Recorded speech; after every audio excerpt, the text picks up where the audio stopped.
अस्सलाम वालेकुम जी, मेरा नाम वसीम मलिक है। आज तारीख है 5 अक्टूबर 2024 और जब मैं ये वीडियो रिकॉर्ड कर रहा हूँ वक्त हो रहा है 8:57 का। आप मेरी साइड विंडो पे एक वीडियो देख सकते हैं। ये 6:23 की है। मकाम है डी चौक इस्लामाबाद और ये वो वक्त था जब पाकिस्तान तहरीक इंसाफ के लोग रियासती फस्तायत को शिकस्त देते हुए डी चौक पर पहुंचे थे। इस फुटेज में आप देख रहे हैं कि एक तरफ पाकिस्तान तहरीक इंसाफ के कारकुनान हैं और दूसरी जानिब पाकिस्तान की मुख्तलिफ फोर्सेज, लॉ इन्फोर्समेंट एजेंसीज, जिसमें रेंजर भी है, एफसी भी है, बिलखसूस इस्लामाबाद पुलिस भी है। और आप पुलिस के हाथों में ये शेल भी देख रहे हैं। और अब इस वक्त इस्लामाबाद में बारिश भी शुरू हुई थी, हवा बहुत तेज़ थी, मगर पाकिस्तान तहरीक इंसाफ के कारकुन जो कल भी और आज भी रोके गए थे, रुक गए थे या वहाँ तक उन्हें रोक दिया गया था, आगे पेशकदमी नहीं करने दी गई थी। वो जगह थी चाइना चौक, जो इस्लामाबाद का 6th एवेन्यू है और वहाँ से डी चौक का जो लगभग फासला है वो हार्डली 1 से 1.5 किलोमीटर के दरमियान है।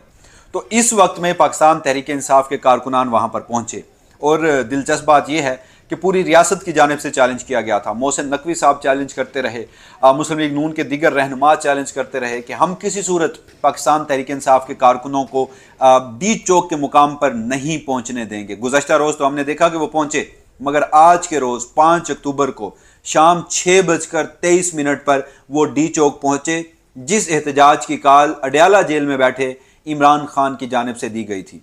तो ये तमाम तर सूरत हाल है, मगर वीडियो में अब इस लम्हे में आपको बताता हूँ कि आज दिन भर बहुत कुछ होता रहा।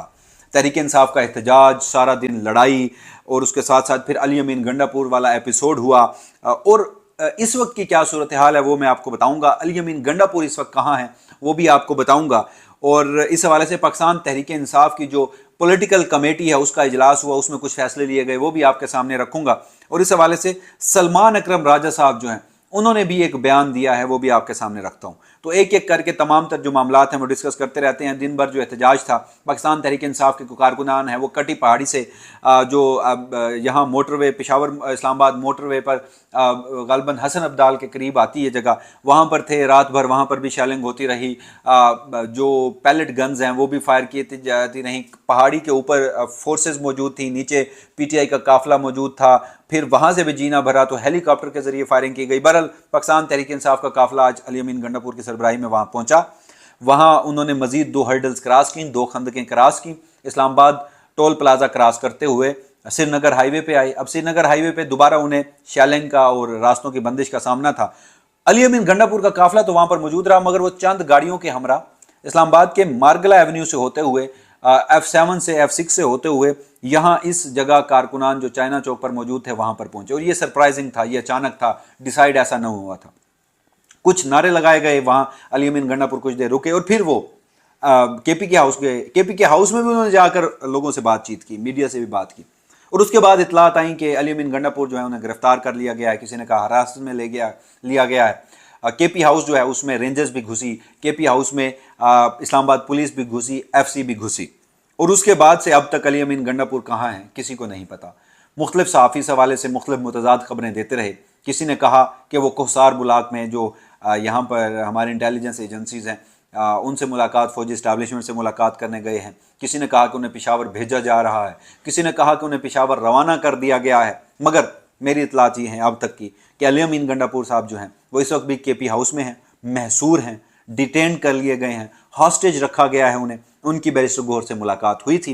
बैरिस्टर गौहर से जो मुलाकात हुई, बैरिस्टर गौहर ने वो मामला पॉलिटिकल कमेटी के सामने रखे। पॉलिटिकल कमेटी का इजलास हुआ, उसमें बताया गया कि अली अमीन गंडापुर को कहा जा रहा है, हमें भी कहा जा रहा है, इस एहतजाज को बैक ऑफ करें, ख़त्म करें और उसके बाद अली अमीन गंडापुर को रिहा किया जाएगा, वरना आर्टिकल 149 के तहत सूबाई हुकूमत से इख्तियारात जो है वो वफाकी हुकूमत ले लेगी और अली अमीन गंडापुर के ऊपर बगावत का मुकदमा भी दर्ज किया जाएगा, जो कि वो इस वक्त भी उनके खिलाफ नाकाबिल ज़मानत वारंट गिरफ्तारी भी जारी किए गए हैं। मगर अब इतलात ये हैं कि अली अमीन गंडापुर को अब से कुछ देर बाद मुमकिना तौर पर अडयाला जेल ले जाया जाएगा, जहाँ उनकी इमरान खान से मुलाकात कराई जाएगी।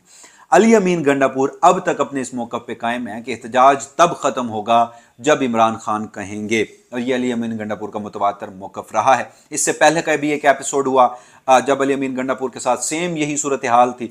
तब हमने देखा कि मुख्तलिफ सहाफ़ी जो हैं वो उनके ऊपर, अली अमीन के ऊपर टूट पड़े थे कि कंप्रोमाइज्ड है, इस्टेब्लिशमेंट का नुमाइंदा है। और उसके बाद हमने देखा कि अली अमीन गंडापुर पहुंचा, जहां जहां इमरान खान ने कहा वो वहां वहां पहुंचा। केपी असम्बली ने उस डिटेंशन का जिस तरह से रिएक्शन दिया, जो तकारीर हुई, अली अमीन गंडापुर ने जो तकारीर की, तो उसके बाद आज से एक मरतबा फिर किसी के पास कोई खबर नहीं, अभी चीज़ें सॉर्ट आउट नहीं हुई, मामला कूल डाउन नहीं हुआ, कोई इतलात सामने नहीं आई, तो एक मरतबा फिर अली अमीन गंडापुर की इमरान खान से वफादारी और बाकी मामलात के ऊपर सवाल पैदा किए जा रहे हैं, सवाल उठाए जा रहे हैं।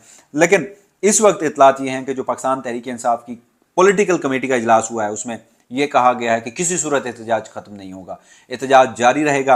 अब एहतजाज की क़यादत कौन करता है, अभी तक इस हवाले से कोई इन्फॉर्मेशन नहीं है। आज़म सवाती का एक नाम आता रहा कि वो मुमकिन तौर पर एहतजाज की क़यादत कर सकते हैं, मगर एक बदकिस्मती ये भी रही कि पाकिस्तान तहरीक इंसाफ का कोई रहनुमा मैंने डी चौक नहीं देखा। मैंने आज सारा दिन उन कारकुनान के साथ सहाफ़ती जिम्मेदारियाँ अदा करते हुए शैलिंग खाई है। मैं फील्ड में मौजूद रहा हूँ, मुख्तलिफ जो सूरत हाल हैं उनका सामना किया, मगर मुझे पाकिस्तान तहरीक इंसाफ का कोई कारकुन नज़र नहीं आया। एक बड़ी तादाद में लोग यहाँ पर मौजूद थे, 5 से 8 हज़ार के दरमियान में लोग मौजूद थे। अभी तो अली अमीन गंडापुर के साथ आने वाला काफिला भी यहाँ पर नहीं पहुँचा था, मगर ये लोग लड़ रहे थे। ये लोग कल भी लड़े, ये लोग आज भी लड़े। इस्लामाबाद के चाइना चौक से लेकर सेंटोरस चौक, जो कि 3-3.5 किलोमीटर का ये फासला बनता होगा, जो जिना एवेन्यू है, उनके दोनों अतराफ में पीटीआई के कारकुनान थे। मेट्रो स्टेशन के पुल के नीचे जो मेट्रो स्टेशन हैं वहाँ पर, दीगर जगहों पर, ब्लू एरिया में, बिल्डिंग्स में, इधर उधर, तो ये तमाम तर वाक़यात थे। और अब सलमान अकरम राजा साहब उन्होंने भी इस हवाले से एक बयान दिया। उन्होंने कहा कि ये एहतजाज ख़त्म नहीं होगा। उन्होंने ये भी कहा कि जो मामलात हैं वो इस हद तक आगे बढ़ गए हैं कि अब एहतजाज पूरे मुल्क में जारी रहेगा। उन्होंने कहा कि ये एहतजाज आइनी तरमीम रुकवाने के लिए है। आइनी तरमीम जो हैं वो आइन, कानून, बुनियादी इंसानी हकूक़ और अदलिया की आज़ादी उनके खिलाफ हैं। तो बहरहाल इस वक्त सूरत हाल यही है कि अली अमीन गंडापुर की मुमकिन तौर पर इमरान खान से मुलाकात करवाई जाए और इमरान खान जो हैं वो इस एहतजाज को कॉल ऑफ कर लें। मगर सूरत हाल इंतहाई गंभीर है। सारा दिन बदतरीन शैलिंग होती रही। वफाकी दारुल इस्लामाबाद की जो फ़िज़ा थी वो जहर आलूदा हो गई थी, सांस लेना महाल था, देखा नहीं जा सकता था। और उसके बाद जब बारिश हुई, जो वीडियो मैं पहले आपको दिखा चुका हूँ, उसमें तो शदीद शैलिंग की गई, रबर बुलेट्स जो हैं वो फायर किए गए। यानी मेरे अंदाजे के मुताबिक 2 दिनों में जितनी शैलिंग नहीं की गई, मैं फायरिंग कह रहा हूँ, शैलिंग नहीं की गई थी, वो आज उस वक्त जब पीटीआई के कारकुन पहुंचे थे यहाँ रेड जोन में, 6:20 से 23 का एग्जैक्ट टाइम था, तो उस लम्हे की गई। वजह यह थी कि पीटीआई शेल फायर करती थी और हवा ऐसी चल पड़ी थी, मौसम अबर आलूद हो चुका था, तो वो जो धुआं है वो वापस आ रहा था। तो फिर वहाँ से लोगों को भी हटना पड़ा, पीटीआई के कारकुनों ने भी चढ़ाई कर दी। और फिर एक लम्हा तो ये आया कि रेड जोन के अंदर कंटेनर्स के पीछे से जो फोर्सेस मौजूद थी उन्होंने पीटीआई कारकुनान के ऊपर शैलिंग की। बारिश के वक्त भी बदतरीन शैलिंग थी, रबड़ बुलेट्स बरसाई गई और ये सूरत हाल थी, मगर कारकुन पीछे हटने का नाम नहीं ले रहे थे। मौजूदा वक्त में कारकुन कुछ पीछे हट गए हैं, उन्होंने पनाह ले ली है। साइडों पे बारिश भी थी, सारा दिन का वो इस शैलिंग का सामना भी कर रहे थे। तो बहरहाल आखिर में मैं सिर्फ इतना कहूँगा कि पाकिस्तान तहरीक इंसाफ ने एहतजाज की कॉल दी।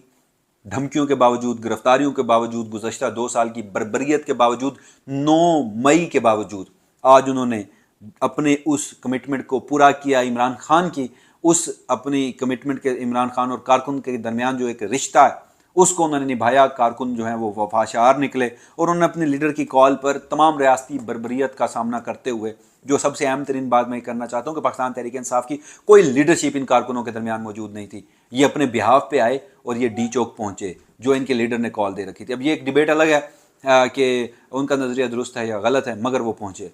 तो इस हवाले से जो भी फर्दर डेवलपमेंट होंगी वसीम मलिक अपने इस प्लेटफॉर्म से आपको आगाह रखेगा। तब तक के लिए मुझे दीजिएगा इजाज़त। अल्लाह निगहबान।